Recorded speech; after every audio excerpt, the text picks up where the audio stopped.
Tomorrow morning, you will wake up to the sound of an alarm, step onto a smooth floor, and open a refrigerator filled with food that you did not hunt or gather.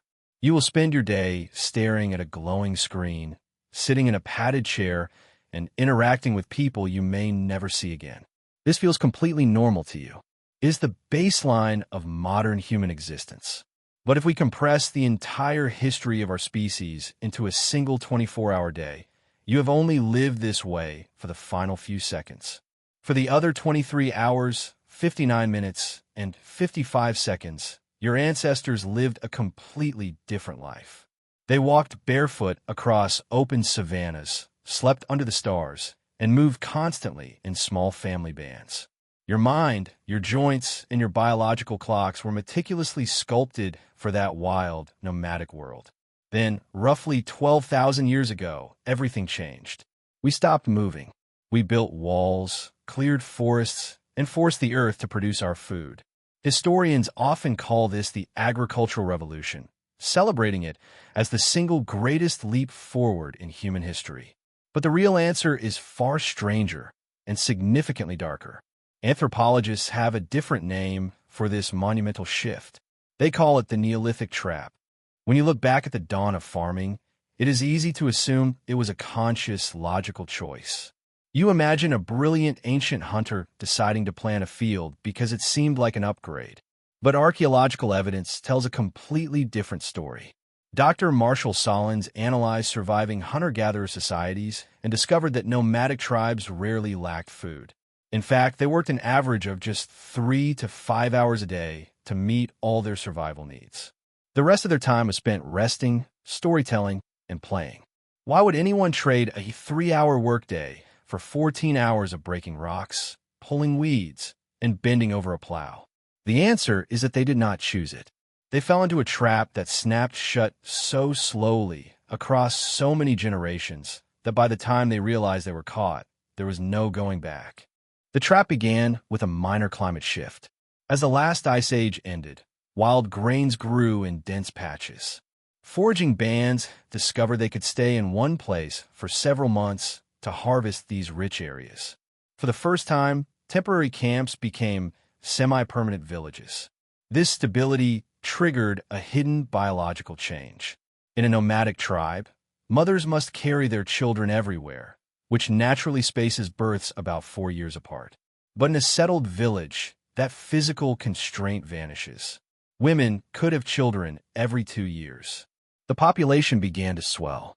At first, this seemed like a blessing, but a larger population has a hidden, compounding cost. The villagers quickly ate through the surrounding wild resources, becoming entirely dependent on their fields. They were no longer choosing to farm. They were forced to farm just to keep their children from starving. This is the core mechanic of the Neolithic trap. It is an evolutionary bait-and-switch where a temporary luxury transforms into a permanent necessity. Jared Diamond famously called the transition to agriculture the worst mistake in the history of the human race. When scientists look at the bones of the first farmers, the physical evidence is startling. Hunter-gatherers were tall, robust, and remarkably free of disease because their diets included hundreds of different species of plants and meats. Early farmers, by contrast, grew short and frail. Their skeletons showed deep signs of malnutrition caused by eating a monotonous diet of a single crop, like wheat or rice. Bending over fields all day deformed their spines. Worse still, packing thousands of humans and domesticated animals into tight villages created the perfect breeding ground for epidemics.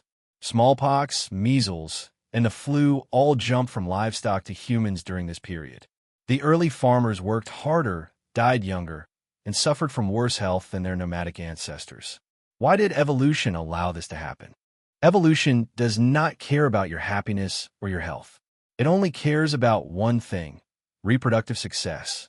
A square mile of field planted with wheat can produce far more raw calories than a square mile of wild forest. Therefore, a farming village could support 10 times the population of a hunter-gatherer band on the same amount of land. The farmers were sickly and stressed, but they completely outnumbered the healthy foragers. Through sheer numbers, the agricultural model spread across the globe, consuming the wilderness, and forcing nomadic tribes to either adopt farming or be wiped out entirely. Humans had domesticated wheat, but a strong argument can be made that wheat had actually domesticated us. We became slaves to the landscape we thought we had conquered. The architectural walls we built 12,000 years ago did more than just alter our physical health. They fundamentally rewired human psychology. Hunter-gatherer societies were fiercely egalitarian. Because they had to move constantly, hoarding physical possessions was a liability. Power was distributed, and cooperation was mandatory for survival. But agriculture changed the definition of wealth. Suddenly, wealth was about land. Land could be fenced, guarded, and inherited. For the first time, a small group of people could control the food supply of an entire population. The Neolithic trap gave birth to social hierarchies, standing armies, systemic warfare, and systemic poverty. It created a world where a person could work from dawn until dusk and still go to bed hungry.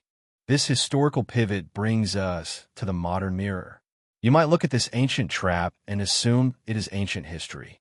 After all, we now have modern medicine, grocery stores, and air conditioning. But have we truly escaped the trap, or have we simply updated its design?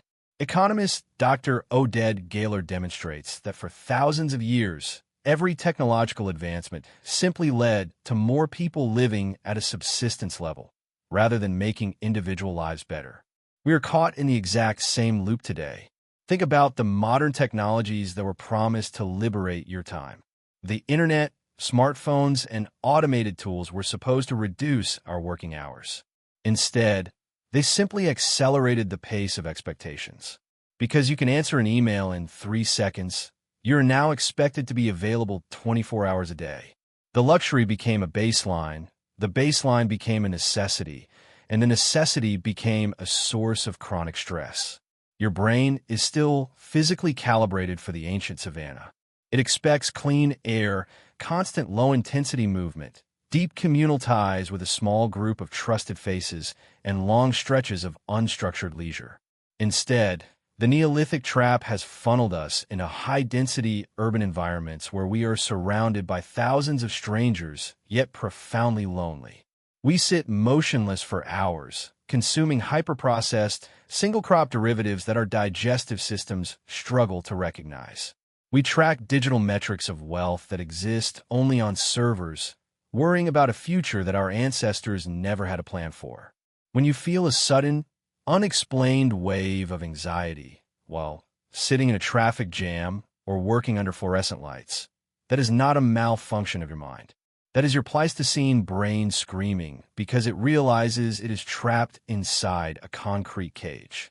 Tonight, when you turn off your screen and lay down to sleep, take a moment to look around your room. Look at the straight lines of the walls, the flat surface of the ceiling, and the lock on your door. These structures feel like your protection, but they are also the enduring architecture of a trap that snapped shut 12,000 years ago. We traded the freedom of the open horizon for the security of a filled barn, and we have been working double shifts to maintain that barn ever since.